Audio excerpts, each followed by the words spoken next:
Hello and good afternoon. Thank you for joining us today for our webinar on transforming financial services with cloud-powered AI and GenAI. My name is Shaumik Ghosh. I'm Assistant Editor at the Economic Times CIO. Now, the adoption of Gen AI in BFSI can revolutionize financial services, from customer services to fraud detection to risk management and investment analysis. The transformative potential of cloud computing and generative AI in the financial services industry is reshaping the way financial institutions operate today, the way they innovate and deliver value to their customers. In today's webinar, we're going to be understanding the current Gen AI and cloud landscape in the financial services space, some of the benefits and the challenges of adopting AI and cloud for BFSI companies, strategies for successful implementation and integration, and of course, future trends and predictions for AI and cloud in the financial services sector. Joining me today, I've got Anubhav Goel. He's the Head of Digital and Innovations at HDFC Ergo. Anubhav, thank you so much for joining us today. It's an absolute pleasure hosting you. Hey, Soumik, good to see you again. All right. Well, folks, for those who have just joined us, Anubhav has got over 17 years of experience in the space. He's a serial entrepreneur. He looks after PLN responsibilities. He's played a lot of leadership roles, and he's also very well exposed to B2B SaaS and consumer tech startups. So it's an absolute pleasure hosting you, Anubhav, and great to meet you again. Good to see you, Soumik, again. Thank you so much. Yeah. Sure. We also have Praful Sharma, customer engineer and infrastructure modernization specialist from Google Cloud India. Praful, thank you for joining us, and it's great having you with us on our webinar today. Thank you, Soumik. Thank you for having me, and looking forward for this discussion. Thank you. All right. Now, Anubhav, if you could, just paint us a picture of how you've seen this space evolve. Now, you've had a ringside view, not just with GenAI coming in, but you've also dabbled with AI projects. How have you seen the scope of AI evolve in financial services? And also, how are you seeing GenAI adoption in the insurance industry, especially when it is such a heavily regulated industry? Yeah, no, thanks, Soumik, for that question. Actually, and it gets me thinking, from where we are, right? So as a company, we are one of the largest private insurers, general insurers in the country now, right? And the entire business of insurance is essentially about paying claims, right? We want to pay claims on time. We want to pay claims which are right in nature, right? And also, our relationship with the customers is very annual in nature, right? The entire thing happens on an annual basis. Every contract, like when a customer buys a health insurance or a motor insurance or a car insurance, it always happens on an annual basis. So if you see that, then we are a highly transaction fatigued industry, so to say. And for such a large size of HDFC Ergo, for us to imagine that we will continue to do things which are very, very manual in nature is completely out of question. And that's where, it might sound cliche, but, we have been working like a digital insurer for a while, right? So whether it is about adopting any new technology, whether it's adopting AI into our processes, has been our DNA, for the company. And that's where we have seen, great revolution over last few years, where we have seen new ecosystems built at HDFC Ergo. We have seen data become much more agile with things like data lake on Google Cloud. And also we have been using on, these two things. So one, the entire ecosystem, second, entire data being very, very agile. We have been transforming experiences for our consumers, right? And when we talk about those experiences being transformed, you have to do it with AI. Like, for example, car insurance claims, right? Now, in India, that there are these many cars, these many damages, and, again, since we are one of the largest franchisee in the country, we have to, process many, many claims, like, thousands of claims every month. And that's where we launched technology, around 2 to 3 years ago, where you can click a, photo of a car and you can tell that what is the damage. Now, that is something which we built over 2 years, right? Similarly, we have a lot of chatbots who are helping us in doing customer experience. Now, to completely fast track to where we are today with GenAI, I think what we are trying to do is, wherever we have seen use cases for AI, and which took us around 2 to 3 years to reach to a certain accuracy, to reach a certain scale, to reach to a point where we were finding much more business benefits. We have started thinking about how Gen AI can empower those journeys and how can we fast track our efforts towards that. So, Got so going back, so I mean, three things: transaction fatigue industry, SGFC Ergo being a large franchisee. We have ecosystem being built. We have data being agile.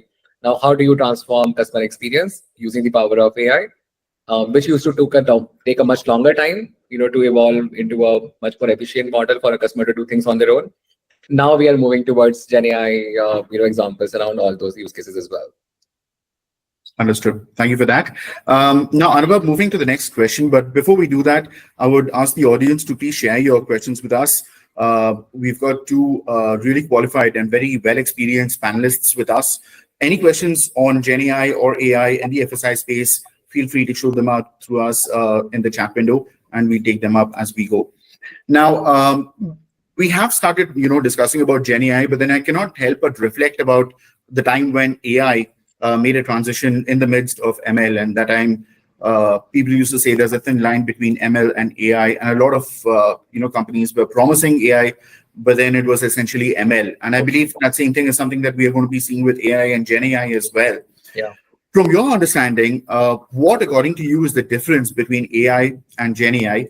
Because AI has existed for quite some time now, even in the insurance industry. What is the real potential business benefits of Gen AI?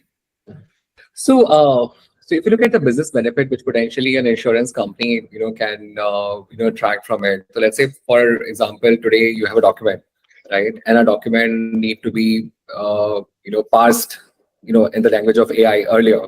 And then somebody will have to train it. Somebody will have to see whether the output of that particular document is good or not. Used to take a couple of days and weeks, right? And you need certain AI engineers to extract data from that, make sense of that and stuff, right? Now with the new age Gen AI models, which are essentially more LLM models versus an NLP model, which used to work earlier, you upload a document into any of the platforms, let's say Gemini, and you can actually run any query on that document on the go. You don't even have to train it, right? That's like one of the pilots we are thinking to run along with Google as well, where can you upload the documents and see what the essence of the document is, right? That's a very, very basic thing to do. Now imagine if you're able to do this small sort of POCs around customer experience, around claim management, around fraud detection.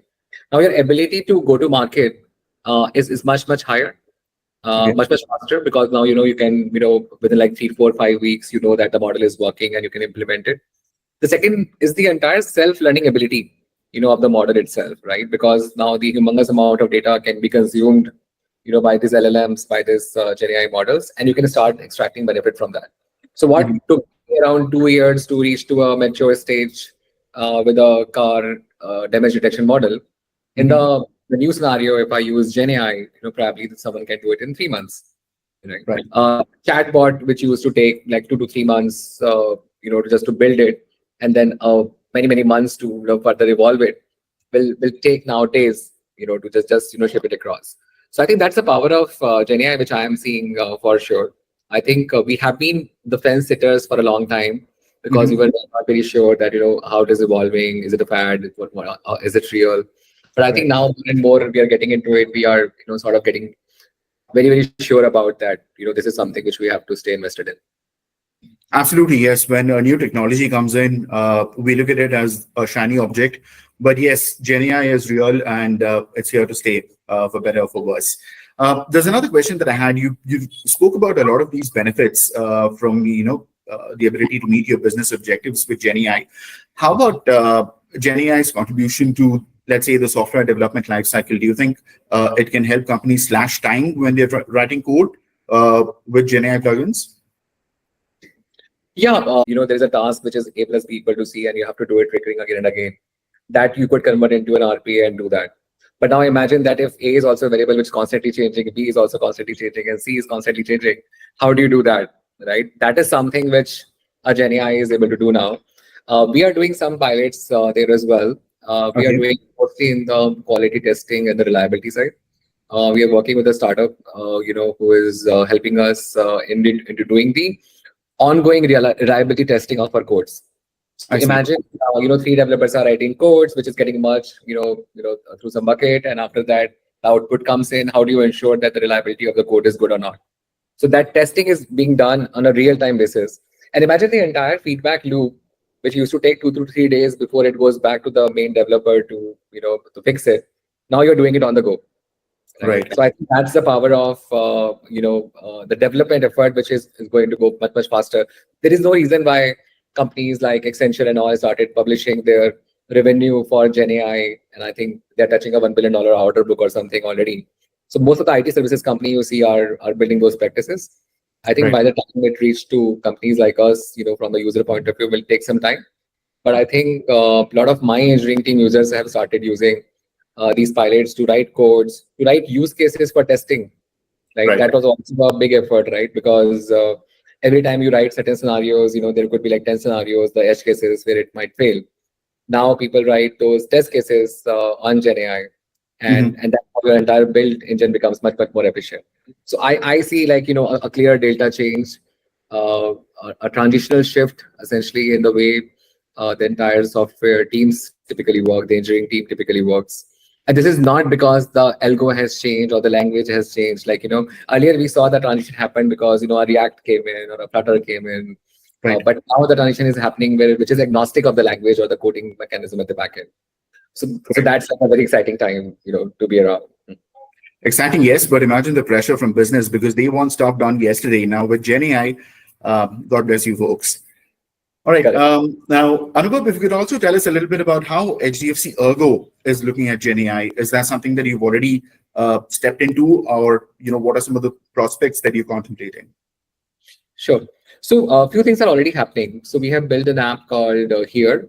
Here is an ecosystem app, as we call it. So any citizen of the country, whether he or she is HDFC Pro customer or not, can download the app and take care of the services. If you use this app, there are some around 1,000+ images which have been generated via Gen AI.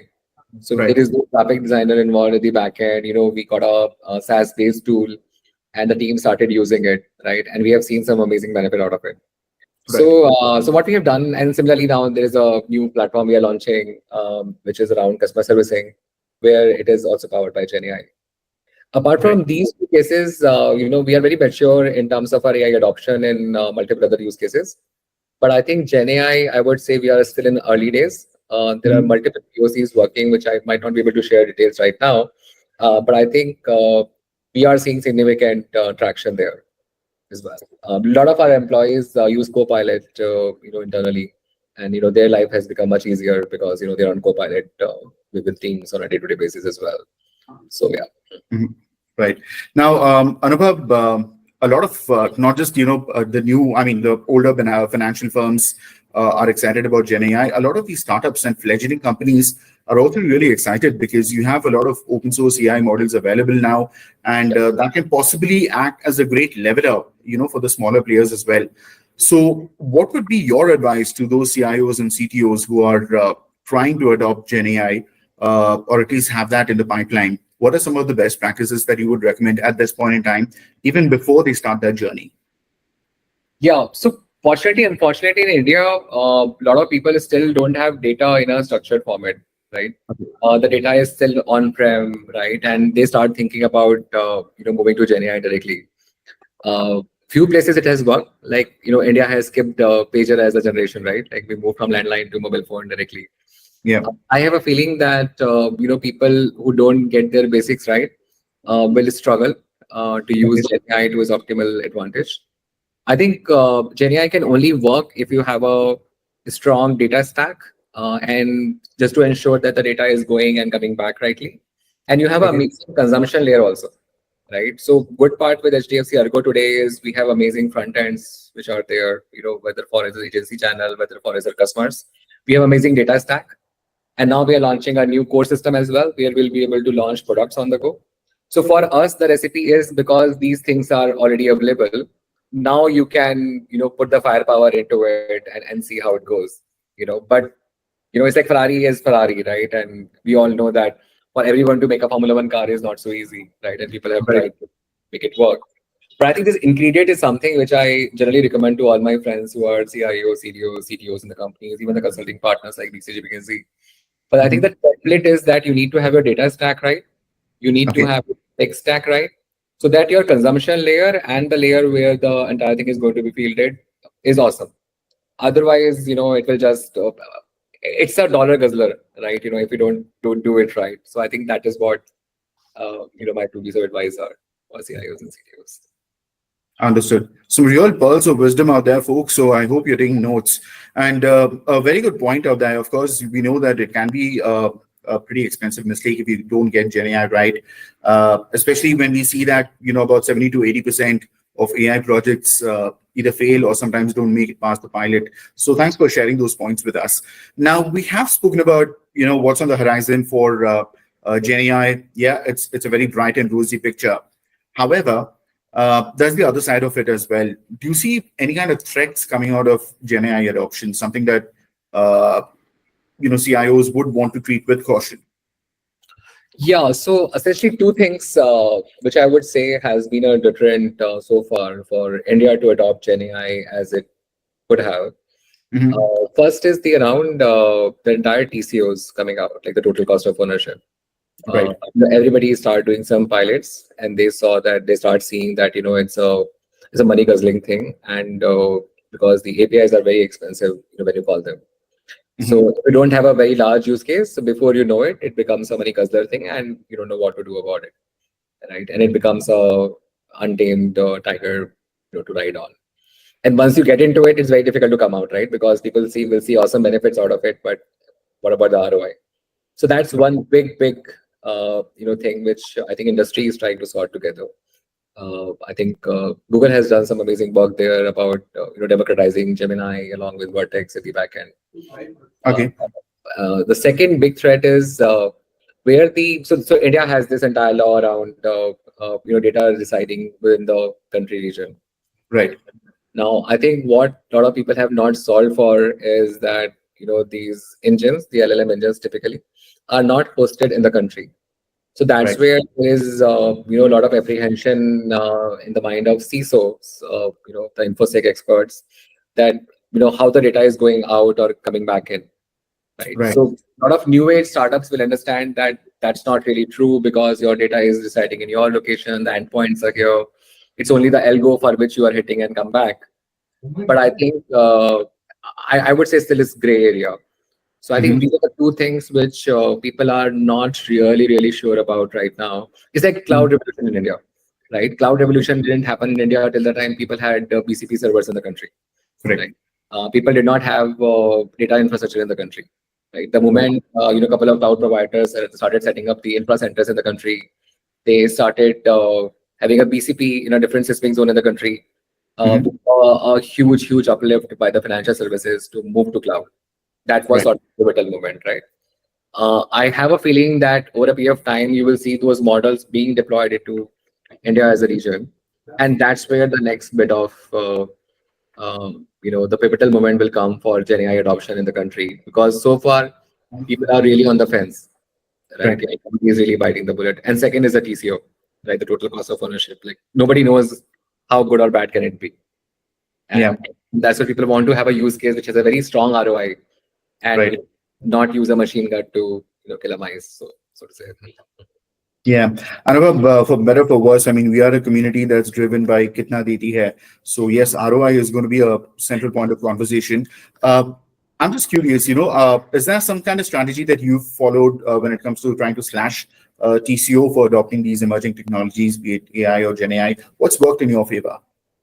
So again, very early days, Samik, but I think what I'm seeing is you need to have very strong LLM ops, so to say, right? We call it like in software world, you have a DevOps, right? And DevOps ensures that whatever you build as a tech is sustainable, right? So one needs to have a strong LLM ops, right? That is one. And second, I think ensuring that one is not married to one model. One uses the model which is relevant to that particular context, and you have an ability to shift. So essentially, a hybrid LLM, as an approach, are the two hacks which we do. So the moment I do a small pilot as well, My Mhm. team ensures that there is a proper LLM ops happening there, and there is a proper CI/CD pipeline happening. Because by the time somebody's experimenting, then somebody goes to a UAT environment, somebody goes into production, you are spending money in all the instances, right? And the second is ensuring that there is a hybrid nature in terms of so if you're calling LLM the most expensive model all the time, even for Mhm. technical queries which you have already answered for, that's a recipe for disaster. Now, this sounds very basic, but Right. that scale is a skill, right? So I think ensuring that your architecture, so-called like GenAI architecture is built for a hybrid LLM and has a very, very strong, LLM ops behind it. Right. Then, you can really scale. So I think pilots are many, what people do. But launching it on scale to ensure that you keep the cost in control and you get the best benefit of which model where is something Mhm. that is going to be the differentiator between a successful company versus not so successful companies to implement GenAI eventually. Right. Now, Anubhav, if you could also tell us, what are some of the typical use cases and business functions you believe, GenAI can actually get into? Sure. So I would say, and this is not contextual to HDFC Ergo, but general what all Sure. can happen, right? Typically, so imagine a customer experience, right? Prompting what a customer wants to talk to you about can be solved by GenAI. The answer to a customer can be very, very contextual. And for that particular customer, how do you do upsell, cross-sell, right? Which has been sort of a holy grail, right, in our financial services world, so to say, is something which can really be solved, right? That is one big thing. Customer experience, I have a feeling, can really be transformed well, because when AI could do it, why can't GenAI do it? Second big piece is entire fraud detection, right? Our Right. ability to do fraud detection on the go is something. So we can do a lot of fraud detection in the hindsight, right? Right. Like we look at the model and we say, okay, fine, these are the frauds, and let's do a corrective actions so that this doesn't happen again. Or you can detect a fraud and take some corrective actions on those frauds as well. Can you do it Mhm. on the go, right? That would be the holy grail, and I think GenAI would really help there. So that is second, right? So entire customer experience, entire fraud detection, which will impact the profitability. Third, I think the enabling the advisors as well. So a lot of people now want to distribute, financial services product in the country, and those products are complex in nature. Right? Right. So imagine, you want to subscribe to a mutual fund, and you want to know what is the loading percentage in that mutual fund. You want to know, what has been the CAGR of that fund is something which is easy to tell. But if somebody asks that, what is the breakup of the companies or the portfolio of the mutual fund, is very difficult to understand. Typically, all those mutual fund page documents are like 300-page documents. Now, Right. if you are able to use some sort of a doc analysis there and power that mutual fund relationship manager to talk to a consumer, uh, Mhm. then anybody can become a great seller for those complex products. So I have a feeling for financial services, these three things, from a customer experience perspective, from fraud detection perspective, and from enabling the mediators, intermediaries, so to say, right, who are essentially setting Mhm. up our behalf. I think all three use cases are we're going to see it viral in very, very short period of time. Absolutely. I think some great points brought up there. Now, that's pretty much most of the questions that I wanted to cover with you. We've got a question that's coming in from our audience. We have Manoj who's asking us, what are the risks associated with AI being used to exploit the financial markets and services in an improper manner? So yes, we are talking about businesses using AI or GenAI. There's also the possibility of threat actors or fraudsters turning to GenAI to propagate attacks. What kind of a threat do you see from there? So whenever technology evolves, right, you have 5 people who are using it for good, and you will have like 3 people who are using it for Always, yeah. not so good reasons, right? So on one hand, you can create a customized video to say thank you to everyone and their own personal language. On the other hand, Mhm. you can have a fake video, right, and that comes as a deterrent, right? So I think what is very important, the integrity of data and the right information being passed or not, because when a customer is talking to you, he doesn't care about what GenAI model you have, right? It's a promise to him. So that's Right. where I think all the financial services company are going to be slightly slower in terms of exposing the GenAI results directly to the consumer.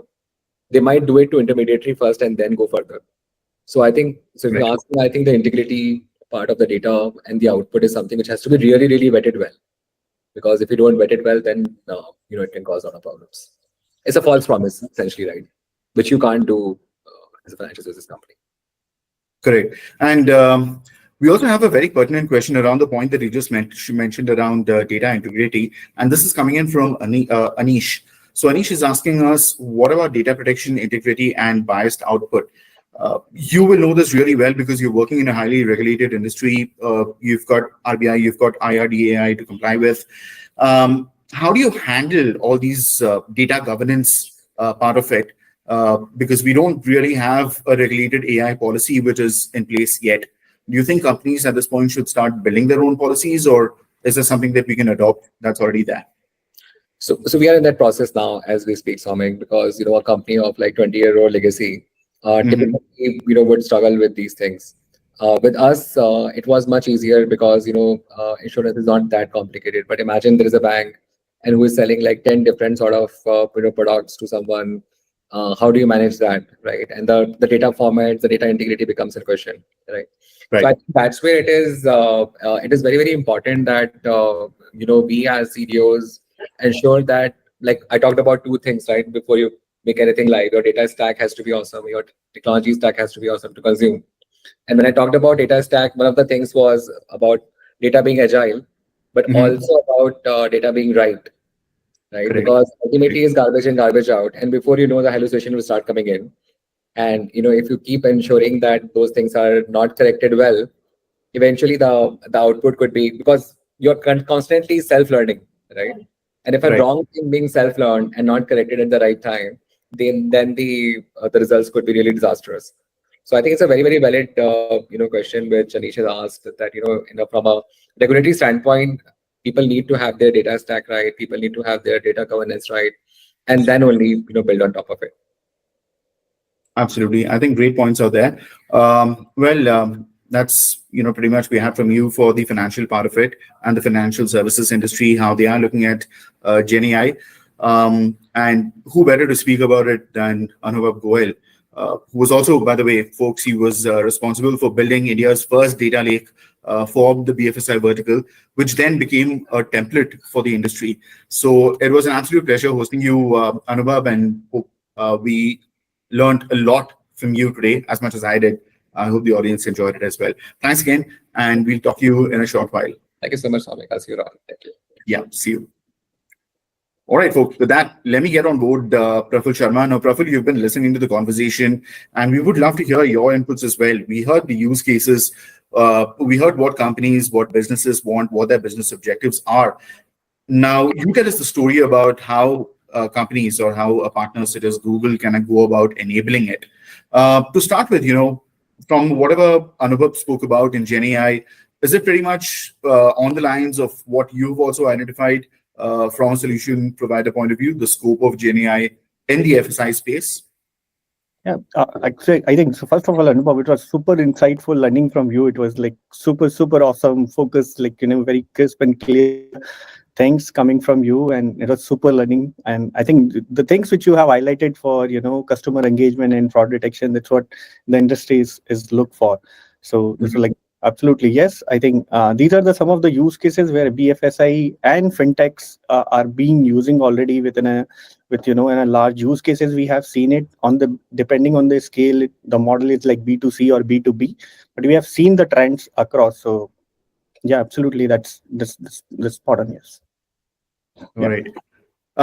So you have talked about the use cases. Now, if you could dig a little deeper into it, in what ways do you think Gen AI can help the financial firms assess risk in a better manner, or assess fraud, manage fraud, and also how do they improve their customer engagement?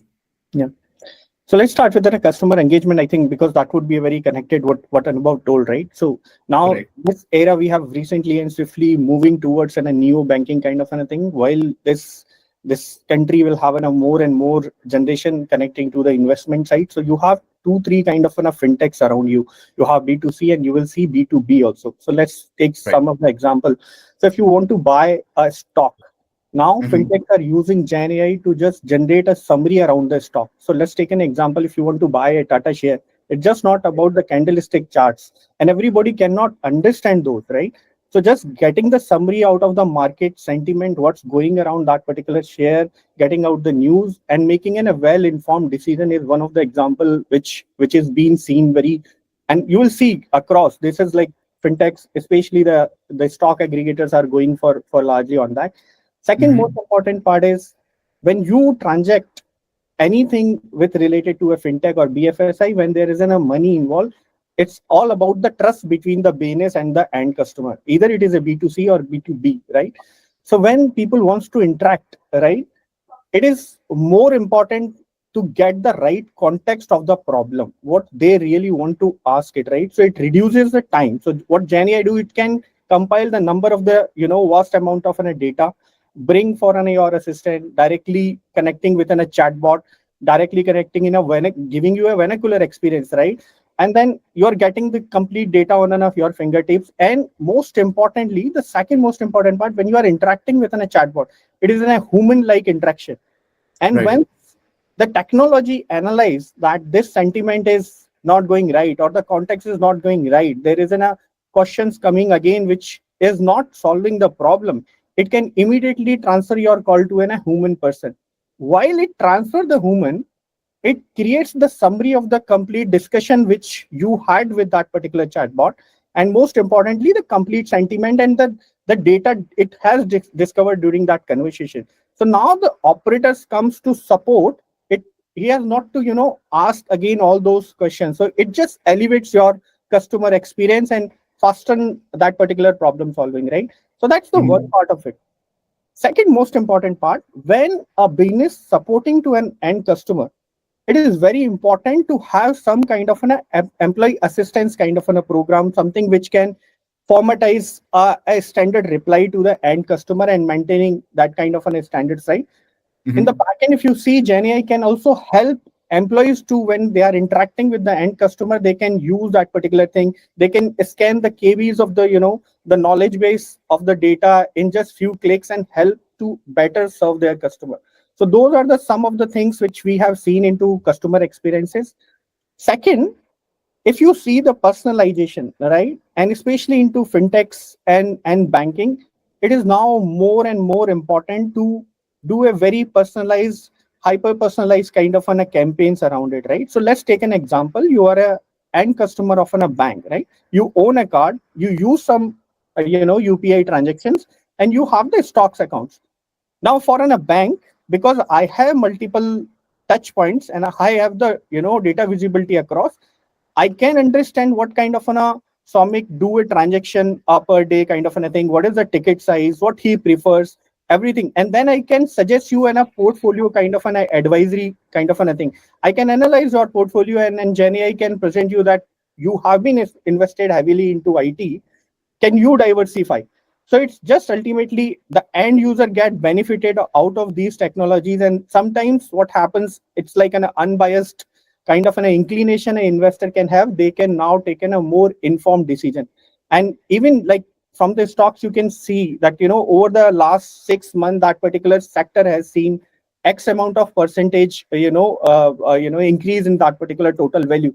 So as a customer, you can take well informed decision around it. So it just creates and fills that particular bridge which is ultimately was not there because of the technology gap, right? So that's one of the things, right? And most importantly, for fintechs and any banking, right, just lending won't be the only solution, right? They want to just cross sell the products also, right? There are insurance products they come up with. They come with some of the advisory services. They have the some premium saving account kind of anything. Analyzing whole data for a particular individual, getting those data points, understanding the requirement, getting the list of the benefits, and then targeting that particular customer. We have seen there is a higher rate of converting that particular customer to the other products also. Yeah. Right, right, absolutely. A very pertinent point brought out there, and I think you highlighted one very important point, and that word is context. Do you think we are going to be getting one step closer to explainable AI or causal AI, where we are looking at the cause and effect relationships in data with Gen AI compared to the AI models that we have at this point in time? that's the beauty between the AI and the Gen AI kind of a thing. It will learn with the data and the behavior and the transaction is going to happen. So absolutely, we are moving one step closer. And this space has also evolved, and the progress which we are seeing, that there isn't a simple transaction from NLP to multi-model kind of a thing has happened, right? So we are slowly we are moving forward into that direction. And see, the beauty of these all model and the Gen AI is the story around the context only. That has to be evolved for each and every customer, right? And as soon as we can bridge that particular gap in a more meaningful way, we will be one step closer to our end customer and their requirements, and better filling them, right? One of those things in a customer segment kind of a thing, right?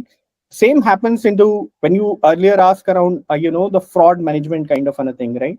So for fintechs, when it's a major problem there with the fintechs and the banking sector will always try to mitigate those things and try to be a one step ahead of those things, right?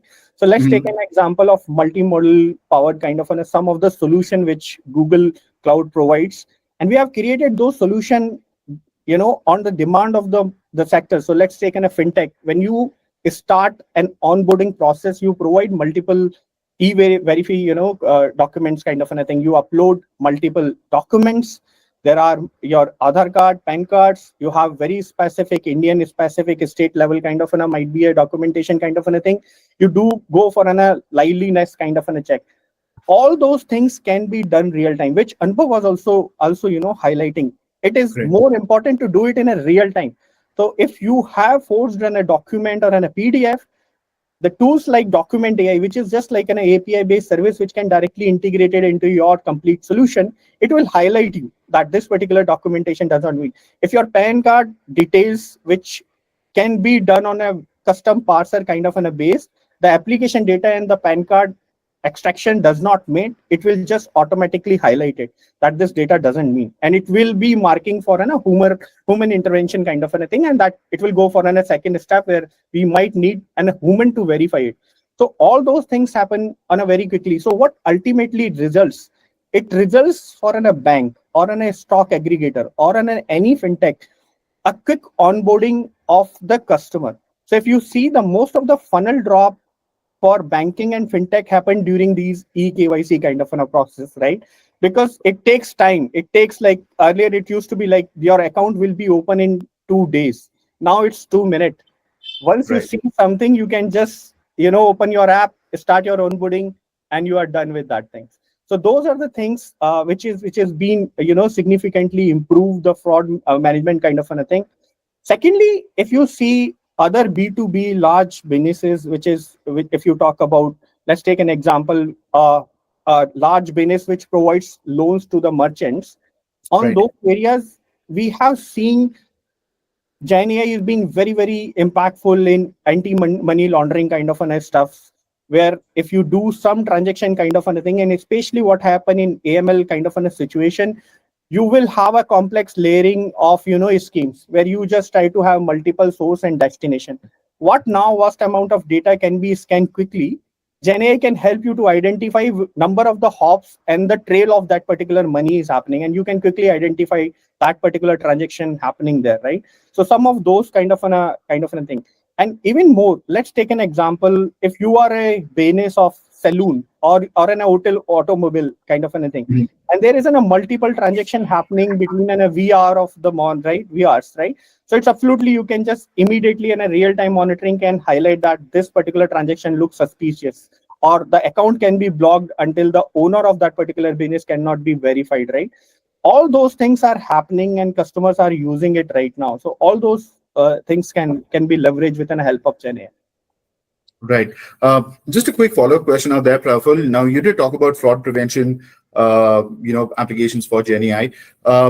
And all of these decisions have to be taken in a split second. You don't have the luxury of an elaborate feedback loop. Do you think with GenAI, they are capable of taking these business decisions immediately on the fly without human intervention at this point in time? Or do you think we need to put more effort or something else needs to be done on training that before we deploy them for completely independent functions such as blocking cards or something? I think, see, first of all, it depends on business to business, because when we say a fraud detection or anomaly detection, it is very a business specific thing. So let's take Correct. an example of transaction. Mhm. Absolutely, when you do in a transaction, it's just not on a one parameter that transaction happening in the VRs or this particular ticket size.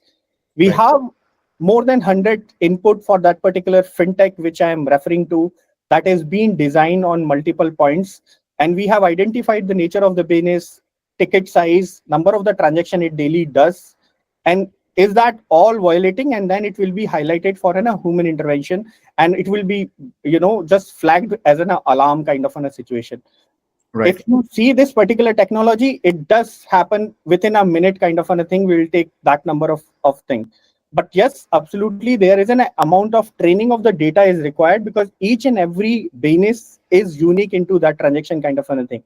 So in that particular sense, yes, there is a work needs to be done before we make it live, and has to take a cautious decision around making these thing to the live, like just blocking the card as you mentioned. Absolutely, Mhm. there is a lot of training of the data, and there is a multiple third party inputs you can take and use around it, and there are solution which can be used for it. Understood. Now, Praful, FSI is one industry or one space where I would say the digital natives are in a little better position to adopt emerging technologies because they have a flexible IT stack, or they are just building it up from ground up. What about the existing ones? When you already have an existing IT stack, what would you want to recommend to CIOs or CTOs? What are some of the absolute must-dos Hmm. when it comes to integrating GenAI capabilities with their existing stack? Yeah. I think whenever we will talk about the FSIs and BFSIs business, we'll always give the highest priority to the compliance and governance. And we always recommend to having a strategic approach around adopting the GenAI. So let's take Mhm. an example of any of the businesses. If you see in last 1 year, we have seen a paradigm shift between the models kind of a thing. And Anubhav was also highlighting that just focusing on a single model will not the solution around it. Right. The platform value has to be seen, right? So anything which, if I can suggest to my colleagues in CIO and CTOs community, my suggestion would be the first, pick the platform, not just the model, because the same model within a different data and might be a different tuning parameter, and even the prompt will yield you to the different results. So just pick a platform which can suffice that the future models also, right? Which can give you that particular scalability, adaptability, and most importantly, not just the proprietary model, but also the open source model.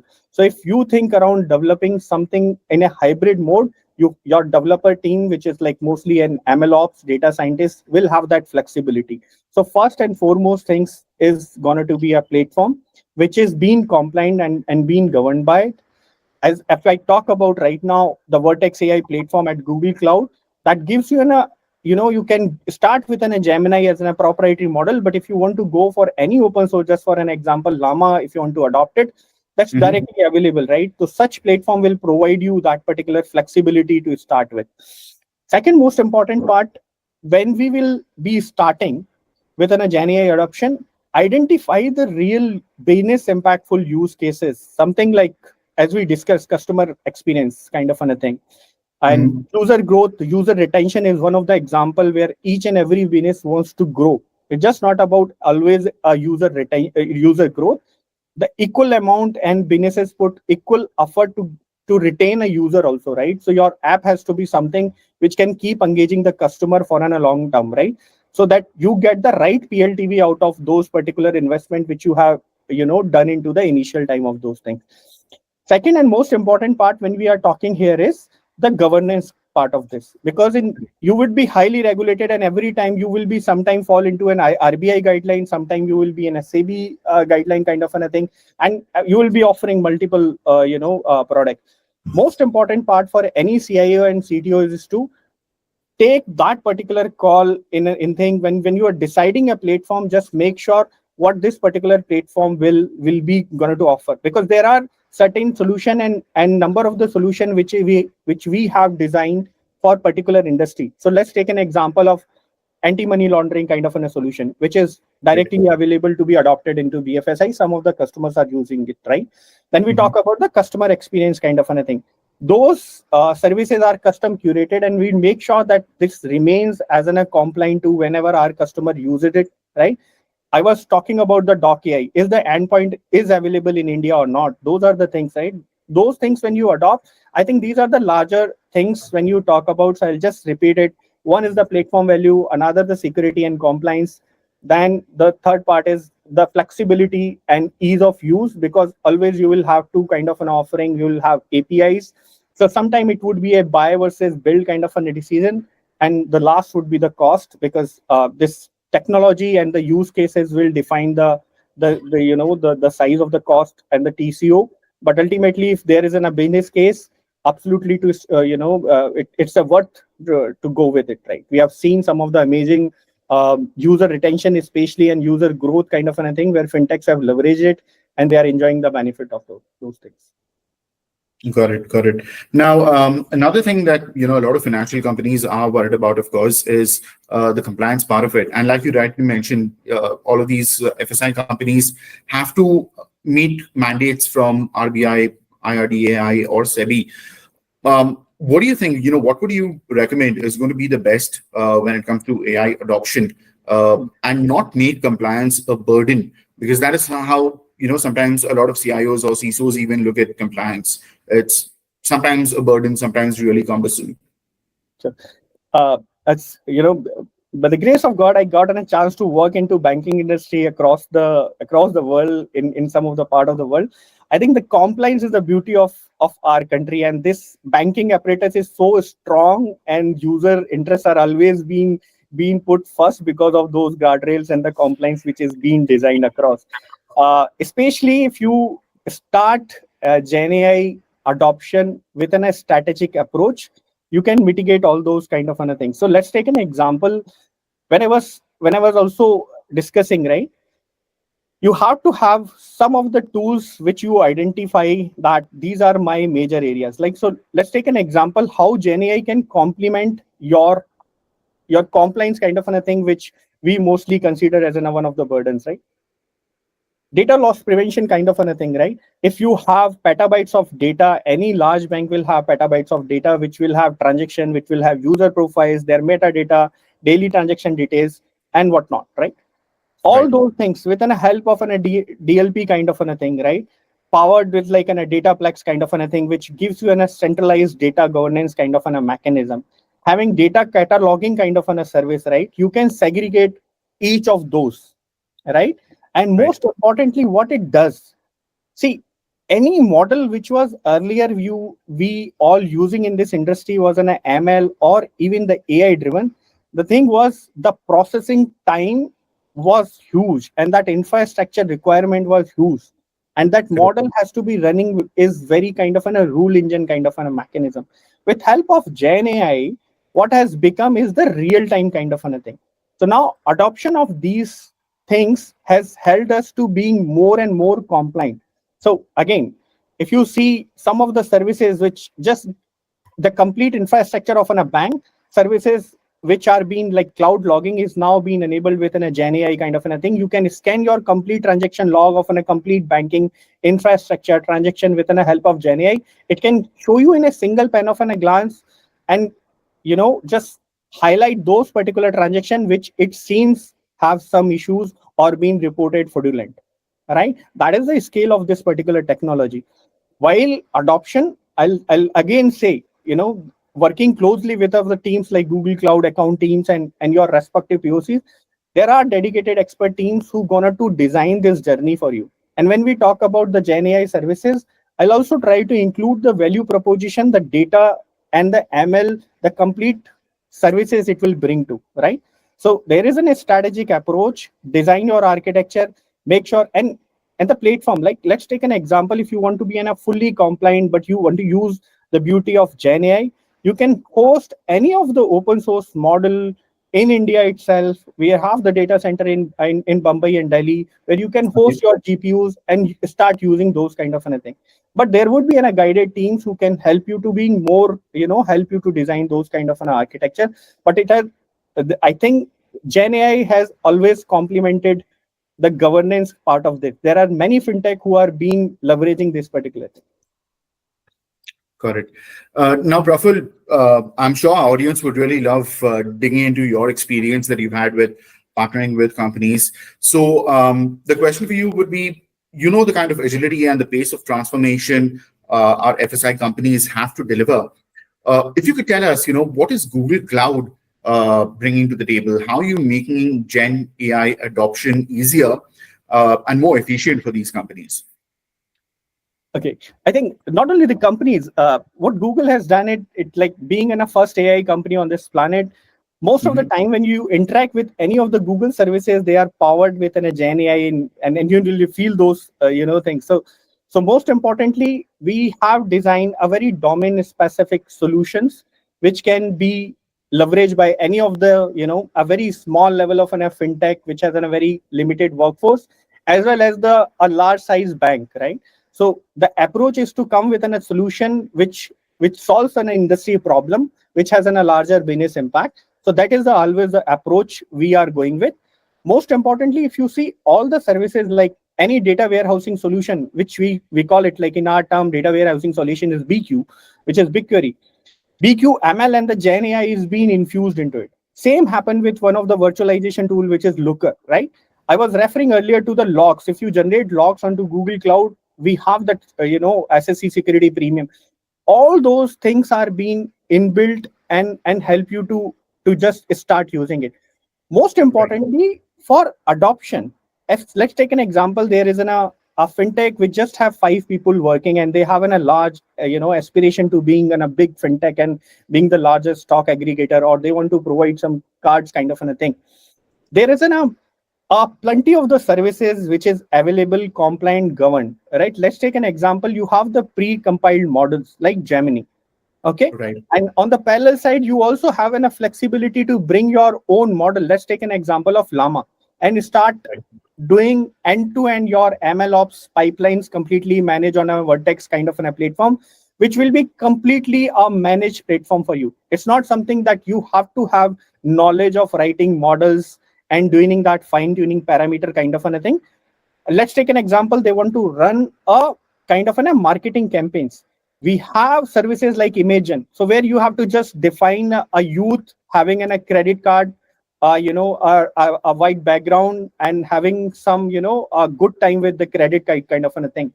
Imagen can process and create this particular image in just few seconds, right? It's just the prompt, how close you can go with that. Earlier, there is a conventional media marketing team has to be there, and then has to be approved and everything. And most importantly, the indemnity of those things, the output results and the training data, Google takes that particular responsibility. So we would be responsible for whatever the output and the training of the data is coming. So as a startup, you are completely free of those things. And marketing and everything, I have seen people are using it as running their marketing campaigns on multiple like Instagram, LinkedIn. I have seen it. They're using it at a large scale. And there is a site which is a fashion designing site. They've started customizing the t-shirt with help of Imagen, and they are just, you can customize anything. So that's like the immense use cases we have seen there, and any size of a fintech or large bank can start using this. All right. I mean, great knowing those use cases, and yes, it does look pretty bright for the days ahead when it comes to Gen AI adoption, especially in the FSI space. At this point, I'm going to start taking the questions that we have been given from the audience, and I'll take one on leveraging hybrid work challenges, and this comes from Sanjay, and I think you can help address this, Praful. So Sanjay is asking for more insights on leveraging hybrid workload challenges. What are some of the opportunities for the sustainability of leveraging these hybrid workload challenges? Sanjay, if you can just put some more light on what hybrid workload challenge, are you referring to running multiple models of Gen AI onto a workload, or is that something else? If you can be being a little bit more specific, that would be helpful. Yeah, I mean, I think that would really help us to get more context on that. But then let's assume that you're also referring to Gen AI in addition to your hybrid workload challenges. Is there a different approach that you would suggest, Praful? No, actually, see, correct. So that's what I have seen it. Some of the fintechs, what they are trying to use it. They have used the capability of Gemini, which they are being impressed, and they are getting data out of it. But most importantly, if some of the fintechs have decided to remain a model independent kind of a thing, they really don't want to just go within a single model. They've started using Llama in parallel also. So in Vertex, you can co-build kind of get a model ops kind of a thing. So it's fair to use a proprietary model and bring your own data within a help of an llama and get the output of as an output. What it helps you to do it just remove a little bit dependency from the proprietary model. If the team wants to be an independent of the model kind of a thing, and they want to leverage any open source kind of a thing, that's absolutely possible in Vertex AI, and people are using that particular feature. In fact, just to add to that, Somek, Sure. comes to hybrid workloads, as Praful rightly said, what in few demos which I have seen few startups doing is now you can pull the model basis the work which you want the document to do. Let's say you have a document analyzer. People actually have drop downs on the UI where you can actually go and pick up the model which you want it to run. And then, so let's say it is Gemini, which is multi-language powered, versus Llama, which is two-language, right? So if you have a use case where you want multi-language, you will use Gemini. If it is two-language, you will use Llama, and so on and so forth. Also, people are saying that in the front end, they also show accuracy. See, different models have different benefits, right? Someone is more accurate, someone is but cost, someone is highly accurate but costly. Somebody will take less turnaround time, something will take more turnaround time. So if you look at those, so imagine a metrics where you have all these models and you have in the columns all you have the performance, the cost, the responses, and you let that power be with the user, and then you take it on the go, right? So if I'm okay with the 84% accuracy, but a document reference can come, why not, right? But if it is a actual data to be given to someone, then you need 100% accuracy, right? So those are the things which people are doing with hybrid workload per se. So Understood. All right. Now we have another interesting question that's coming up, and this comes from Anish. Now Anish is asking us how hybrid AI approaches. Hybrid AI, of course, I mean, we're talking about the combination of symbolic and non-symbolic AI. How do you think hybrid AI approaches can enhance customer experience and help resolve issues promptly for FSI applications? I think this we just answered, Swamik. Essentially, the idea is that you improve customer experience, you use which model you want to use, you give that power to that customer service agent to pick the model. And that's how you keep the cost low and ensure that you're using the right model for the right problem to be solved. Okay. Versus one model to solve all the problems. So I think that's where it's a key differentiator according to me. I will just add to Anubhav what Anubhav just said, right? So let's take an example. If you have structured, unstructured, and image-specific data available to you, and there is a customer questions, right? You want to figure it out from that. Let's take an example. There is a PDF, and there are a lot of data which is in a structured format. You have in data, data warehouse, and there are few things which is in your, let's take an example of your data mart kind of in a situation. You want to figure it out, this particular thing. In these particular scenarios, we have seen like any multi-model kind of a model will be performing far better than any of the any other model. So it's better in that particular situation if you are developing those kind of things. Go with hybrid kind of a thing.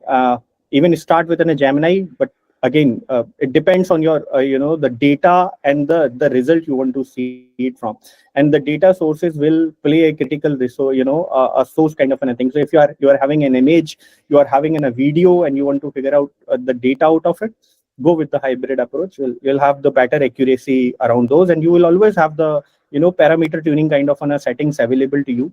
Even like in Gemini, you can start with a flash, and then you can go up to pro and ultra according to your requirement. Just take a call according to the data sources you have. Right. Arunabh, I'm curious about your outlook on a point that Praful just brought up, and that's around multimodal capabilities. And we know for a fact that your customer interactions are not restricted to only chatbots right now. You have voice chats where a lot of companies are doing sentiment analysis. Do you think GenAI is going to add a lot of steps, or is going to really contribute to those multimodal capabilities? How so? And are you doing anything at HDFC Ergo in that aspect? Again, so very early days for us as well. What we have done is we have launched this model to convert voice to text on the go. We are also in middle of an implementation where we are doing voice to voice bot implementation as well. Is with one of the large leading SaaS players. But the idea is to move in that direction, Samik, where so we as a company keep talking about that we are a digital insurance with a heart, right? Right. And then empathy comes from, using the sentiment analysis, using the tone of the voice. If somebody is filing for a claim, I can be the best digital company because my process to submit a claim is awesome. But Right. am I the best company when it comes to giving an empathetic answer, right? So I think that's where we are moving now. So we are saying that the entire customer experience where we want to become a digital company, is it just about being digitalized, or Uh-huh. is it about bringing empathy? And I think that's where the power of GenAI will be used eventually. But I think right now it's very early days. Got it. Now, Praful, I've asked this question to Aruna during his Q&A. I would want to pose the same thing to you as well. Of course, we are looking at TCO. We are looking at better ROI. From an enabler point of view, what are some of the things that you would recommend to CIOs and CTOs who are going to look at GenAI added to that IT stack? How can they ensure that their TCO is kept to a minimum? How do they get more bang for their buck, basically? Yeah. I think first of all, any CIO and CTO has to start within a very specific business use case what they want to achieve for, right? And Mhm. because so again, it's all about the business impact. The TCO will be only justified when you have the right business impact. So as Anubhav was saying, like customer sentiment analysis.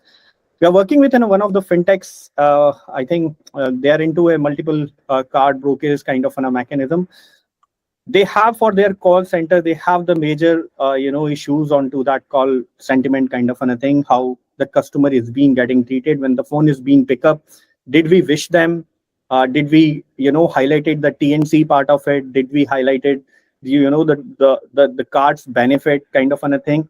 If the customer has replied that he is not interested, what was the reaction of the operator was, or the executive was, and how this whole process is being gone through. And it is also in a very important metrics for them to internally manage their processes, right? Let's take an example of this particular process. So for particular this business, this particular customer sentiment analysis of this call is as important as their businesses, because they are ultimately into this business only. Those kind of use cases is something like being getting prioritized, and we have seen some great result with help of Gen AI. When it Right. comes to the cost and ROIs, when you do and see the calculations of a large scale kind of a thing, it always goes on things like, if there is an amount of an API call, if you start calculating it, it might see you at a higher side. But what exactly the thing is, when you do a Gen AI TCO, my suggestion would be you take help from any of the expert kind of a thing, whatever the account team you are being assigned with, whomsoever you are working with. It doesn't matter, just whatever the Google product you are using, or using any other cloud provider. It is very important to understand, because what I have seen it, people have done the calculation based on the links or the public links which are being available, not right sizing it. First of all, for any of the customer or the C-suite kind of a leadership to make a decision, is right size your data, right size your complete infrastructure, how many calls, what is the duration, how long you want to run it. Run a very small pilot. That's the second foremost thing, would be run on a pilot. The running the pilot will give you the exact amount, the number of the data, the recording you have done for particular Gen AI kind of a model, and you'll get an amount kind of a thing. And then you can take a final call around it, right? And take help. My suggestion would be, again, take help, because it is a very there are every day there is a new feature getting launched. Might be whatever you are calculating with, the new service will have a default feature available to it, and you can do with the whatever the current setup you might already have it. So best thing to start with it, take help. And second most important part, start with a pilot. start within a phase manner kind of a thing. And when you start realizing in a pilot manner that I'm getting the return of my investment, then go publicly. I have seen few of the customer which we start within a 25% of their end customer, then they go 50%, and then they are going live as in a feature, right? There is an insurance company who have decided to just identify, a tinted windshield kind of in a situation where the bean car is being parked, all kind of scenarios, right? They started within a very pilot manner. It's like, if your car is being parked near the garage where the accident got reported, all those things. But they started within a pilot manner and that got succeeded, right? So my suggestion would be those. Right. Understood. And talking about pilots, yeah, I mean, we had some exciting news for HDFC Ergo last month. We had launched the NHCX platform, which is essentially a digital platform that's going to be connecting the insurers, the healthcare providers, and the policy holders all in one space. And I believe HDFC Ergo General Insurance processed its first claim on this particular platform. So yeah, exciting days ahead. And Anubhav, any words on that? How do you see that heading? And do you think a lot of companies are going to be looking to adopt that same model? No, NSCX essentially is a health exchange launched by the government of India, right? And I think as the first movers there as well, because currently the problem statement is that every hospital has their own protocols about data. Data comes as to at various formats. And with NSCX now, they are saying that we need a unified common front end with all the hospitals, and can we use those protocols? Yeah. We firmly believe that this potentially could be the UPI movement from a healthcare point of view. This has been in progress, for some time, and I think once that takes shape and form in which NHA wants it to be, I think we are super excited. I believe more and more data, more and more real-time decision making, as we were also talking about a while ago, is something which cannot be attained until you have a strong Gen AI LLM models running behind the scene, because you want those people who enter a hospital, their pre-auth has to be done almost near real time. Currently we are obviously industry leaders in that, but it has to go much better. Similarly, discharge, right? Discharge takes so much time, and from a customer experience point of view, that is something, now you are happy that you want to go out, but you are not able to, because there is an exchange happening between the hospital and the insurance company. So we want to solve those problems. This app, we have been the industry leaders for sure. And that's why the initiatives like NHCX really help us out there as well. So but thanks for bringing it out, because we believe that these are the right direction the industry is moving towards. Absolutely. I think that's going to take off a huge burden of the citizens of India and make insurance claims a lot easier, a lot more seamless process for them. So that's something I'm going to be keeping a close watch on. But then again, congratulations for that first deployment. All right, folks. I think we've had a really good discussion today. We've spoken about AI, the way it's evolved in the FSI space, the scope of Gen AI, some of the use cases, some of the pitfalls that CIOs and CDOs need to be watching out for, as well as some of the best practices to ensure that they are able to get their Gen AI deployments right the first time. This is Soumik Ghosh signing off from EDCIO. And again, huge thanks to Anubhav Goel from HDFC Ergo, as well as Praful Sharma from Google Cloud. Great discussion, and you guys have a great day ahead. Thank you. Thank you, everyone. Thank you. Thanks. Bye-bye.